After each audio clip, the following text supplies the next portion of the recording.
Snow was falling hard over Fort Collins when Nora Bennett kicked open the Calloway's front door, her daughter Lila frozen in her arms, half conscious, her lips blue from the 30-second cold. Inside, the wealthy family sat by the fire, laughing and raising glasses of champagne, as if nothing were wrong. "You feast while my daughter freezes outside," Nora's voice shook the walls. Judge Calloway rose slowly, his tone cold. "A woman who can't bear children must learn her place." That was the moment everything changed. The moment one mother decided to turn pain into war and expose every cruel secret hiding behind that perfect family's Christmas lights. Would you have stayed quiet or done exactly what she did? Stay with me, because what came next shocked an entire town and proved that some mothers will stop at nothing to protect their children. Snow fell in slow, glittering waves over Fort Collins, Colorado. That Christmas Eve, the kind of night that looked perfect from afar, but cut to the bone once you stepped outside. Nora Bennett stepped out of a taxi, her boots crunching into a fresh layer of snow. Her breath came in visible clouds as she pulled her wool scarf tighter around her neck. She'd just flown in from Portland, exhausted but eager. For months, she'd planned to surprise her daughter Lila for Christmas. She imagined the moment, Lila's eyes lighting up, her laugh echoing through the hallway, the two of them sharing cocoa by the fire like old times.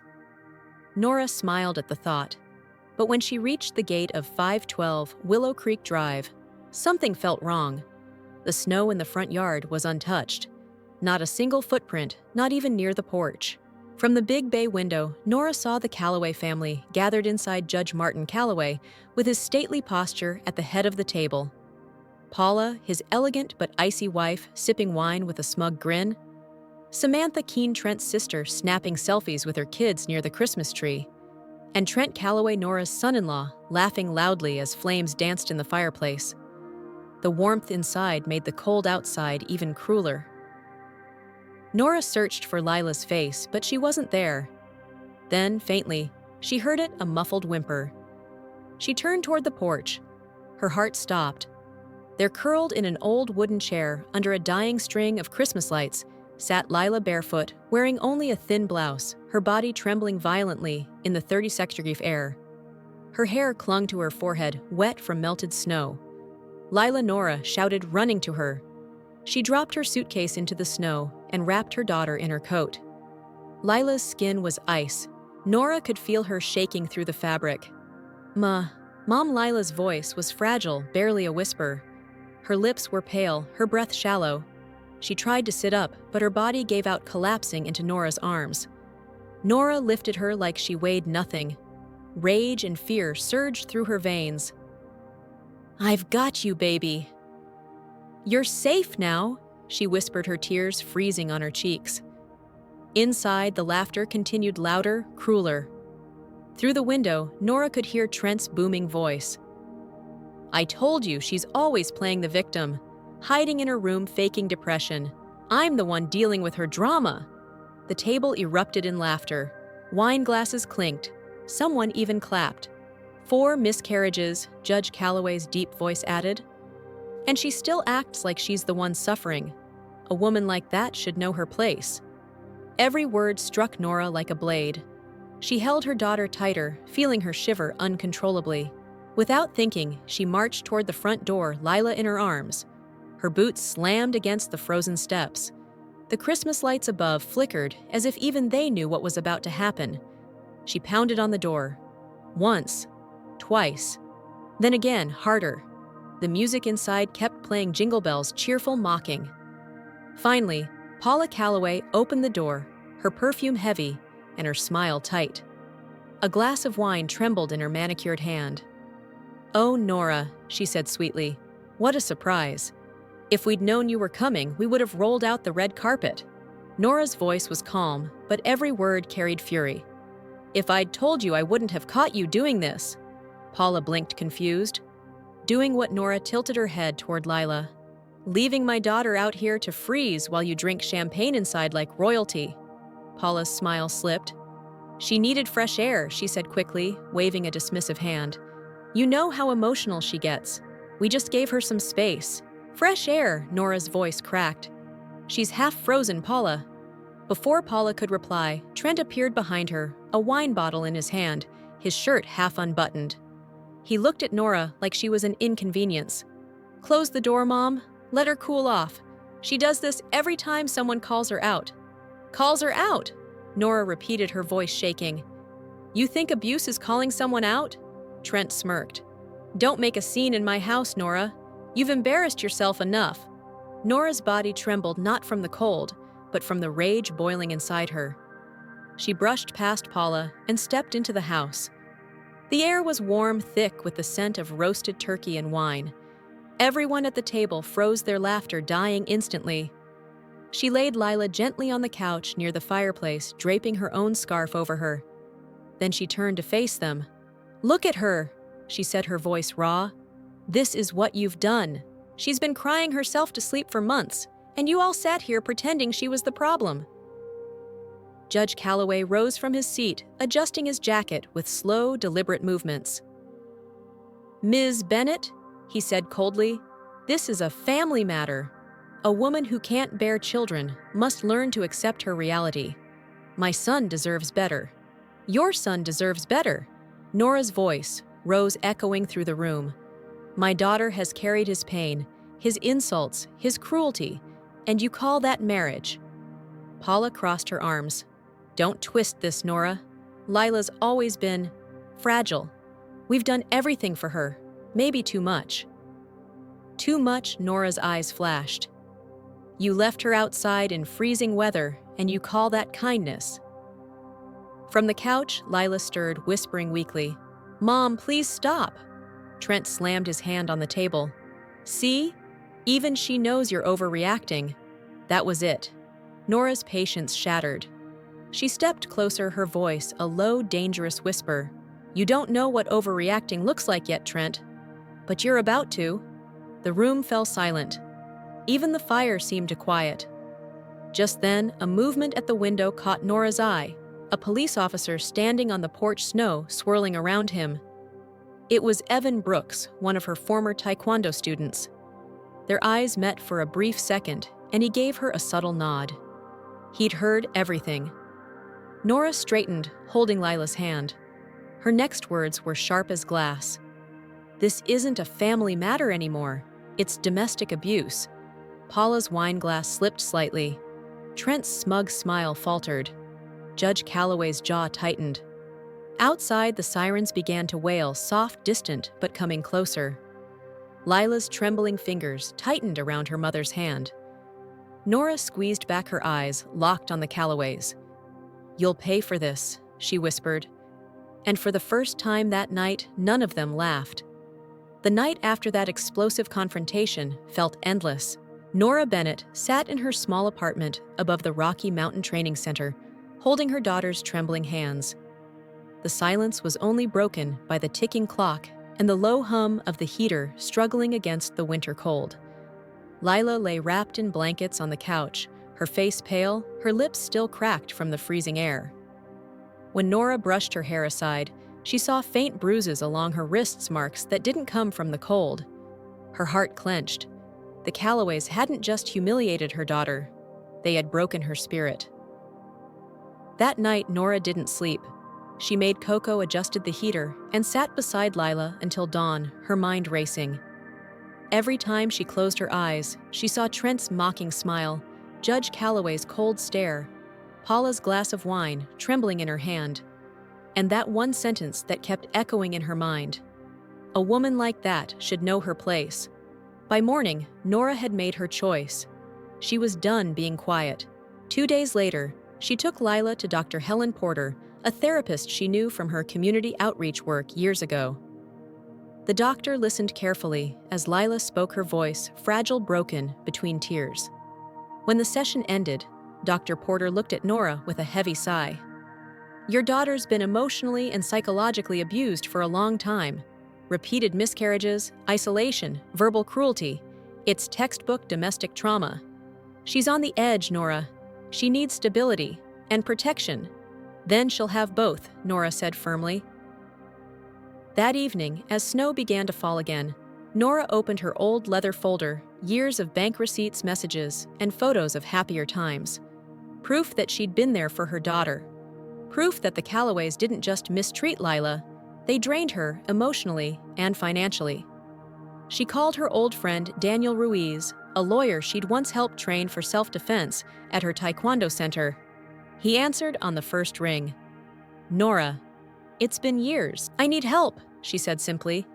When she told him everything, the freezing porch, the insults, the bruises, Daniel went quiet for a long time. Finally, he said, "This will be ugly, Nora. Judge Calloway still has influence. You're not just going up against a man, you're going up against a name." "Then we make that name mean something again," she said.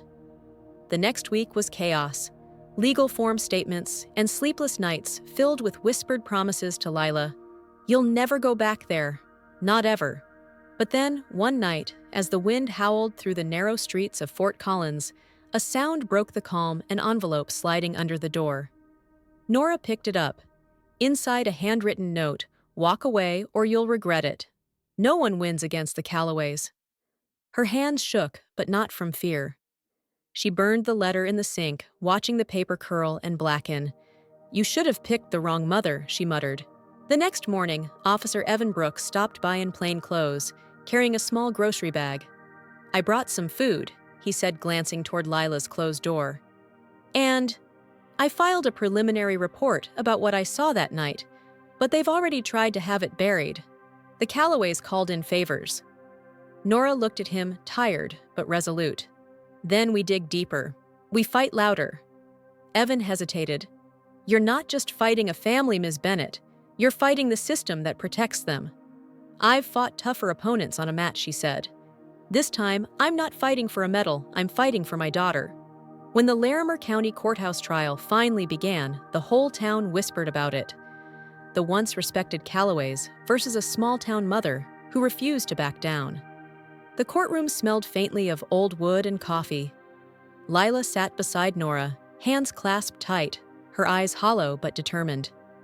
Across from them, Trent Calloway smirked in his sleek gray suit. Judge Martin Calloway sat behind him, expression calm, but his fingers drummed on his cane, a quiet reminder of who still held power. The trial began with Daniel Ruiz presenting Nora's evidence bank statements, showing her financial support, medical records of Lila's miscarriages, and Dr. Porter's diagnosis. "This is not a fragile woman," Daniel said, pointing at Lila. "This is a woman broken by cruelty." The room was silent. But then the defense spoke.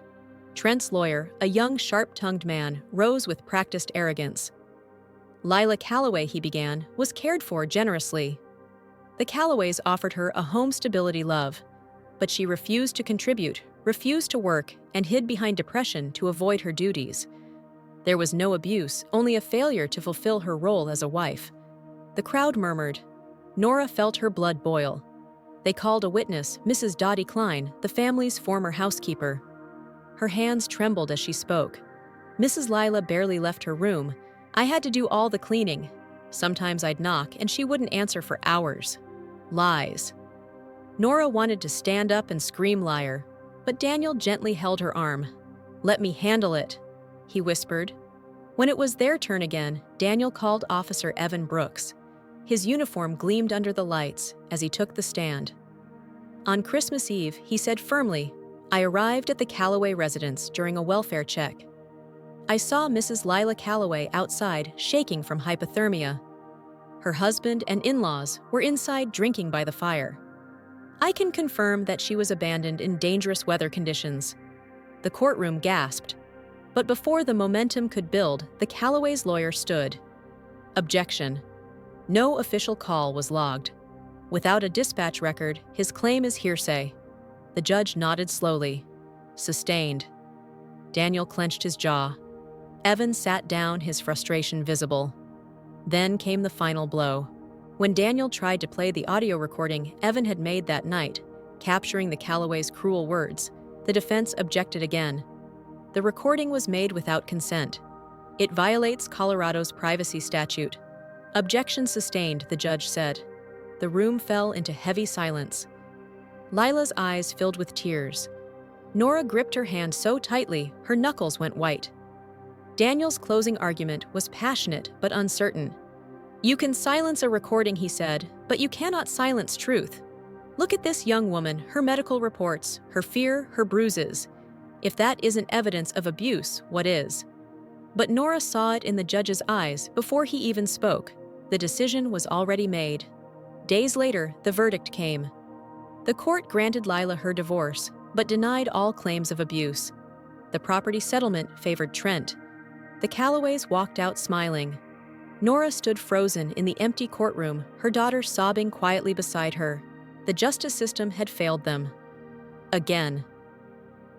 As Trent passed by, he leaned close to Nora's ear and whispered, "Told you you can't win. Some people were just born beneath us." That smile, that sneer was the last thing she saw before her vision blurred with rage. She wanted to strike him to make him feel every ounce of pain he'd caused her daughter. But before she could move, Evan stepped between them, his hand firm on her shoulder. "Not here, Coach," he whispered. "Not like this." Nora looked at Lila, then at the marble floor beneath her boots. Her reflection looked like a woman who'd lost everything, but in her eyes, a quiet fire still burned. That night, back in her apartment, the city lights of Fort Collins flickered through the window. Nora sat beside her sleeping daughter, whispering softly, "They may have won today, but this isn't over, not by a long shot. Because some wars aren't fought in courtrooms, they're fought in hearts that refuse to quit." The weeks after the trial were quiet, but not the peaceful kind. Nora Bennett often woke before dawn, staring at the ceiling, replaying every moment of that courtroom, the smug smile on Trent Calloway's face, the cold indifference in the judge's voice, the tears running silently down Lila's cheeks. Justice had failed them, yet something inside Nora refused to break. Outside her apartment, the streets of Fort Collins were blanketed in melting snow. Christmas decorations still hung from porches like faded promises. Life went on, but for Nora, time had slowed. She spent her days tending to Lila, making soup, sitting with her through therapy sessions, encouraging her to write, paint, or simply breathe again. One afternoon, Evan Brooks stopped by, carrying a small box. "A friend at the precinct found this in evidence storage," he said, handing it to Nora. Inside was the phone he had used to record the Callaways that night, the same recording the court had rejected. "They erased the file from the system," he explained, "but I backed it up before they did." Nora's breath caught. "You mean it's still?" He nodded. "Every word." Nora looked at the device as if it were something sacred. The law had silenced them, but the truth had survived. A week later, Evan quietly leaked the audio to a journalist from the Fort Collins Chronicle, a reporter known for exposing corruption in small-town politics. Within 2 days, the recording spread online like wildfire. The voices of the Callaway family filled every speaker and screen. Judge Callaway's disdain, Paula's cruelty, Trent's arrogance. The reaction was instant. Thousands of people who'd followed the trial now heard the truth for themselves.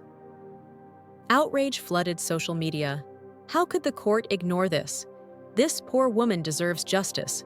Hashtags like "Crow Justice for Lila" and "Stop Abuse Silence" trended across the country.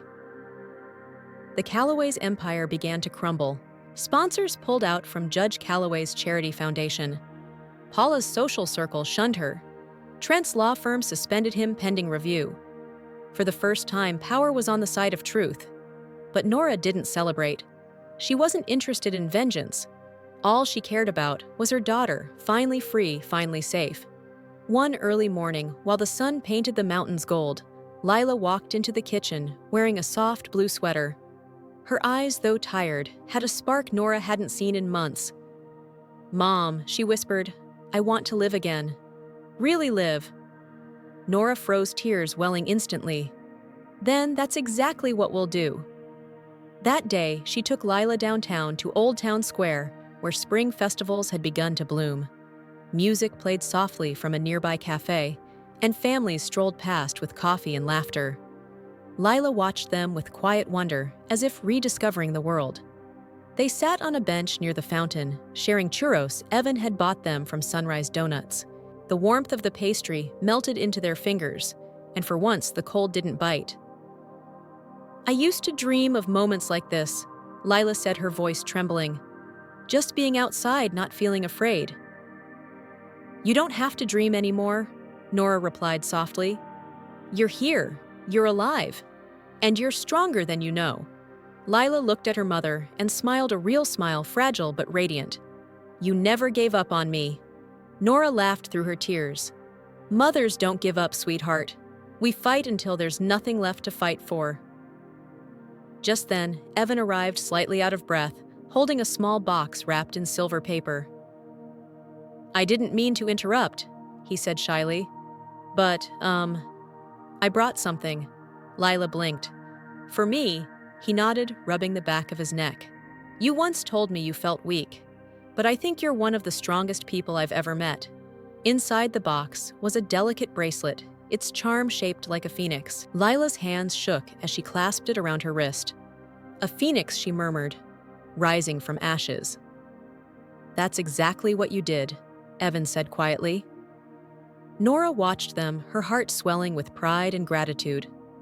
After so many dark nights, light was finally seeping back into their lives. Weeks passed, and the story of the Callaways became a national discussion. Talk shows invited experts to debate the case. Petitions demanded Judge Callaway's resignation.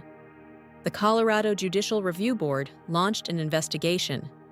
And amidst all that noise, one small thing happened that meant more than any headline. Lila began to heal. She started volunteering at a women's shelter, helping others who had suffered abuse. At first, she barely spoke, but soon she found herself comforting other women, telling them softly, "You're not alone." Every night, Nora watched her daughter grow stronger, her voice steadier, her steps lighter. She had feared that Lila's scars would define her forever, but instead, they became her strength. One evening, Lila sat by the window, watching the sunset paint the sky orange and pink. "Mom," she said suddenly, "do you ever wonder if justice really exists?" Nora thought for a moment, then replied, "Justice doesn't always wear a judge's robe or hold a gavel. Sometimes it's as simple as waking up and realizing you're free." Lila smiled. "Then maybe I've found it." That spring, Judge Martin Callaway resigned from the bench amid public outrage. Trent left town, his reputation destroyed. And though the Bennetts never asked for revenge, it came quietly through truth and time. Months later, Lila and Evan opened a small community program in Fort Collins, the Phoenix Project, offering free self-defense and mental health workshops for women. Nora helped teach the classes, blending Taekwondo with lessons about courage and self-worth. The sound of laughter and determination filled the once empty training center. On the one-year anniversary of that fateful Christmas Eve, Nora stood in the center of the gym, surrounded by women and families who'd found strength through their story. Lila stood beside her, healthy, smiling, a phoenix reborn. When it was Nora's turn to speak, her voice trembled with emotion. "We thought our fight was about justice, but it wasn't. It was about love, the kind that doesn't quit, even when the world says it should." Applause filled the room. Evan smiled from the back, his eyes meeting Nora's with silent respect. That night, as the lights dimmed and snow began to fall again outside, Nora whispered to her daughter, "Merry Christmas, my love." Lila smiled softly. "It finally feels like one." In that moment, Nora realized that sometimes the truest justice isn't in the courtroom, it's in the second chance to rebuild your life, hand in hand, with those who never stopped believing in you. Thanks for watching. Sorry for the interruption, but we hope you will help us improve our content in the future. How did this story make you feel? Did it move you or remind you of someone you love? If you felt touched by Nora and Lila's journey, comment 100 below to show your love and support. And before you scroll away, tell us, what country are you watching from? Let's see how far this story of courage and hope can travel. Don't forget to like, share, and spread the message that kindness always wins.